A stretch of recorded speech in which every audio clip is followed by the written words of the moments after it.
Hello students, this is Shruti Chauhan, Department of Economics, Gokte PU College, Belgavi. Today we shall begin with the chapter 7, that is employment, growth, informalization and other issues regarding employment. So student, an employee is a person who works for a private business, a government department or other organization and is rewarded with a wage or salary.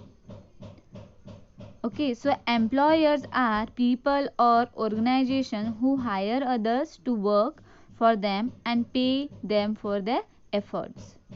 So what is employment now? Okay, employment is nothing but it is a situation in which people are engaged in gainful job. So now people do a variety of work. Some work on farms, in factories, banks, shops and many other workplaces.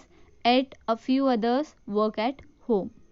So work at home includes not only traditional work like weaving, okay, or variety of handicrafts, but also modern jobs like programming work in the IT industry. Students, earlier factory work meant working in factories located in cities, whereas now technology has enabled people to produce those factory based goods at home in villages. So students, why do people work? Okay, why work is very important for people. What is the importance of employment in an economy? Because it helps to earn a living, it gives mental satisfaction to a person, it contributes to economic growth and development. Employment also helps in national income. Okay, so people work to earn a living. Okay, sense of self-worth, you can say, relate meaningfully with others, contributes to national income.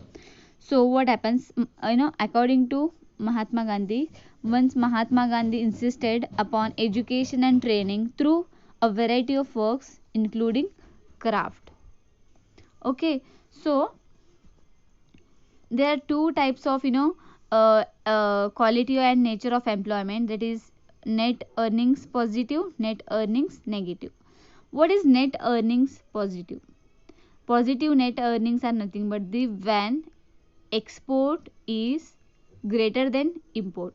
Export is nothing but the selling goods and services to other countries, and import is nothing but the buying goods and services from the other countries. So when our net earnings are positive, when we export more and import less. And when do our net earnings are negative? When we import more and export less. So why it is necessary to study employment? To know the quality and nature of employment, then to understand the contribution of different sectors. We have three sectors in economy, students, that is primary sector, secondary and tertiary sector. Primary sector include agriculture, secondary sector include manufacturing sector, and tertiary sector includes service sector, that is IT sectors. Okay, so employment helps us to understand the contribution of different sectors. Okay, so it helps resource planning, it helps human resource planning. I hope you understand what is human resource. So to understand exploitation, child labor, etc., we need to study employment. So next is to tackle problems exist in the field of employment. So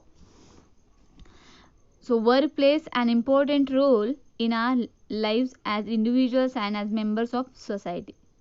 So people work for earning a living. Some people get or have money by inheriting it, not working for it. So this does not completely satisfy anybody. So what happens?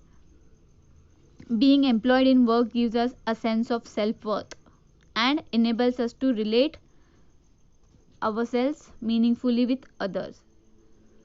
So, studying about working people gives us insights into the quality and nature of employment in our country, and it helps in understanding and planning our resources. It helps us to analyze the contribution made by the different industries and sectors toward national income, as we have discussed before some time, that employment helps us to understand the contribution of different sectors in the economy. So it also employment also helps us to address many social issues such as exploitation of marginalized sections of the society and child labor, etc. So let us discuss workers and employment. Okay, workers and employment. So as I have told you that employment is a situation where in which people are engaged in gainful job.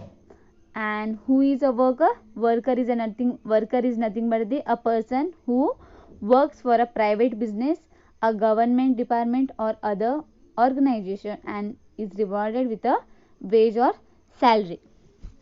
So students, when a farmer works on fields, he or she produces food grains and raw materials for industries. So cotton becomes cloth in textile mills and in power looms. So we know that the total money value of all such goods and services produced in a country in a year is called its GDP, that is gross domestic product. The total money value of all goods and services produced in a country in a year is called as gross domestic product. Okay, so when we consider what we pay for our imports and get from our exports, we find that there is a net earning for the country, which may be positive or negative. Okay, so as I have told you, when imports are more than exports, it is called as negative net earning, and when exports are greater than imports, it is positive net earning for a country. So students, when we add this earning from foreign transactions, what we get is called the country's gross national product for the year, that is called GNP. When we add this earning from foreign transactions, what we get is called the country's GNP, that is gross national product. So all those who are engaged in economic activities are called workers. All those who are engaged in economic activities are called workers. So those who help the main workers are also workers. Those who help the main workers are also called as workers. So even if some of them are temporarily abstain for work due to the illness, injury or other physical disability, bad weather or festivals, social or religious functions, they are also called workers, students.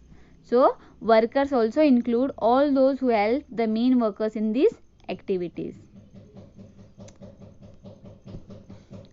So we generally think of only those who are paid by an employer for their work as workers. This is not so. Those who are self-employed are also called as workers. Self-employed are nothing but those who run their own businesses.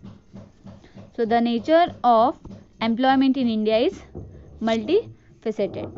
So some get employment throughout the year, some others get employed for only few months in a year. Many workers do not get wages for their work while estimating the numbers of workers. So all those who are engaged in economic activities are included as employed. So employment is a situation in India is diverse and complex. Employment situation in India is diverse and complex. So during the year 2011 and 12, India had about a 473 million strong workforce. Since majority of our people reside in rural areas, they are engaged in agriculture activities, so the proportion of workforce residing there is higher. Okay, more than 60% of our workers are engaged in agriculture activities. So since majority of people are engaged in rural areas, the proportion of the workforce residing there is higher. The rural workers constitute about 3/4 of this 473 million. So men form the majority of workforce in India. About 70% of the workers are men and the rest are women. So students, women workers account for 1/3 of the rural workforce, whereas in urban areas they are just 1/5 of the workforce. So now let us discuss the features of employment in India. Okay, so 93% of the workers work in an unorganized sector. There are two sectors in employment: organized sector and unorganized sector. So nearly 93 of the workers work in an unorganized sector. Only 7% work in the organized sector. So child labor is prevalent in many parts of the country. Many of the workers in unorganized sector work for less than minimum wages. Students, 70% of workers are men and 30% are women. Many workers have only one seasonal employment. Okay, so there are many types of employment in India. Okay, so many workers have only seasonal employment. Those who are engaged in agriculture activities, they have seasonal employment for them. So women account for of workers in rural areas. So students, 1/5 of workers in urban areas. During 1999-2000, India had about 400 million workforce. So women carry out works like cooking, fetching water and fuel wood, and participate in farm labor also. They are not paid wages in cash or in the form of grains. At times they are not paid at all. So for this reason, these women are not categorized as workers. So economists have argued that these women should also be called as workers, that is housewives, those who are working in a homes. Okay, so the next part we shall discuss in a next class. Thank you students.